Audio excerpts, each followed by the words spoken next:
Selamat pagi anak-anak, bagaimana kabarnya hari ini? Semoga baik-baik saja. Bertemu kembali dalam pelajaran Bahasa Indonesia dengan materi teks eksplanasi. Adakah yang tahu tentang teks eksplanasi? Ya, teks eksplanasi itu adalah teks yang menjelaskan tentang proses terjadinya atau terbentuknya suatu fenomena alam atau sosial. Pada teks eksplanasi, itu sebuah peristiwa timbul karena adanya peristiwa lain. Dan peristiwa tersebut mengakibatkan peristiwa yang lain atau sesudahnya.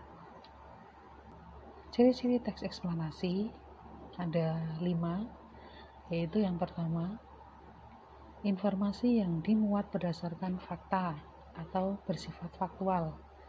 Yang kedua, hal yang dibahas yaitu suatu fenomena yang bersifat keilmuan atau berhubungan dengan ilmu pengetahuan. Yang ketiga, sifatnya informatif dan tidak berusaha mempengaruhi pembaca untuk percaya terhadap hal yang dibahas. Yang keempat, menggunakan kata penanda urutan. Yang kelima, fokus pada hal-hal umum, bukan partisipan manusia. Jadi contohnya, ada tentang teks yang berjudul tsunami, banjir, gempa bumi, hujan, dan lain-lain. Struktur teks eksplanasi itu ada pernyataan umum, urutan, logis, dan juga kesimpulan. Yang berikutnya, ciri kebahasaan teks eksplanasi ada 6. Yang pertama, fokus pada hal umum, bukan partisipan manusia. Sudah dijelaskan tadi di atas dengan contoh teksnya yang berjudul gempa bumi, banjir, hujan, maupun yang lainnya. Yang kedua, dimungkinkan menggunakan istilah ilmiah sesuai dengan topik yang dibahas. Yang ketiga, menggunakan konjungsi waktu atau klausal, misalnya jika, bila, sehingga, sebelum, pertama, dan kemudian. Yang keempat, bahasanya ringkas, menarik, dan jelas. Yang kelima, eksplanasi digunakan untuk memperhitungkan mengapa sesuatu menjadi seperti itu. Eksplanasi juga lebih merupakan proses-proses daripada tentang sesuatu yang dibahas. Contohnya, misalnya, tujuan dari teks eksplanasi gempa bumi yaitu untuk menjelaskan proses atau terjadinya gempa bumi. Yang berikutnya bisa dilihat ada contoh teks eksplanasi beserta dengan analisis strukturnya, yaitu berjudul pelangi. Di situ ada gambar dan juga ada analisisnya. Yang pertama tadi struktur pernyataan umum.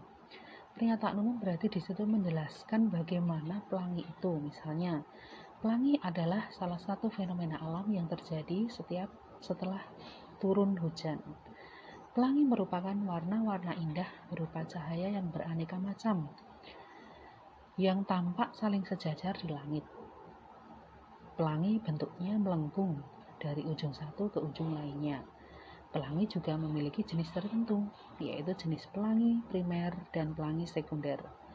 Pelangi primer terjadi akibat satu pantulan hujan yang memiliki warna terkuat.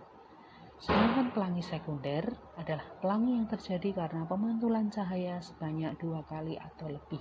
Nah, berarti di sini di dalam pernyataan umum yaitu menjelaskan murni tentang apa itu pelangi. Selanjutnya, urutan sebab akibat atau struktur yang kedua itu proses terjadinya pelangi, di mana prosesnya di situ disebabkan karena pembiasan cahaya butir-butiran air. Pelangi terjadi di siang hari. Itu alasannya mengapa pelangi tidak ditemukan pada malam hari. Tanpa cahaya matahari tidak akan pernah ada pelangi.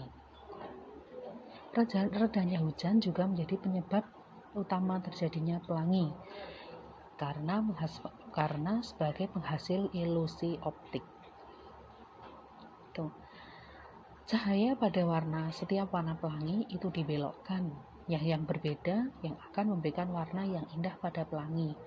Oleh sebab itu, terbentuklah warna-warna pelangi yang bermacam-macam. Setiap warna pelangi akan dibelokkan ke sudut yang berbeda. Yang pertama dibelokkan adalah warna ungu, dan warna terakhir adalah warna merah. Dan warna pelangi lainnya seperti hijau, kuning, jingga, biru, nila itu akan menyusul secara utuh dalam proses penguraian warna. Inilah yang akan membentuk pelangi yang melengkung seperti busur panah. Berarti di sini ada urutan sebab akibatnya, murni menjelaskan tentang proses terjadinya pelangi. Selanjutnya struktur yang terakhir, yaitu kesimpulan. Kesimpulan berarti seperti menegaskan kembali atau memberikan kesimpulan. Nah, di sini tertuliskan bahwa kesimpulan berisi tentang penjelasan pelangi hanya dapat dilihat saat setelah hujan bersamaan dengan matahari, tetapi harus dari arah berlawanan yang berada di antara matahari dan tetesan air, dengan posisi matahari di belakang pengamat, tepat pada satu garis lurus. Pelangi juga dapat dilihat dengan jelas di sekitar air terjun. Banyak sekali orang yang menyukai pelangi. Tak heran jika pelangi dijadikan sebagai suatu simbol keceriaan secara universal. Nah, itu yang dibahas di sini mengenai teks eksplanasi. Ada struktur, ada cirinya, ada analisis dari struktur tersebut. Nah, oke, sekian yang dapat saya sampaikan. Semoga dipahami dengan baik dan dipelajari dengan baik. Sekian, terima kasih. Selamat siang.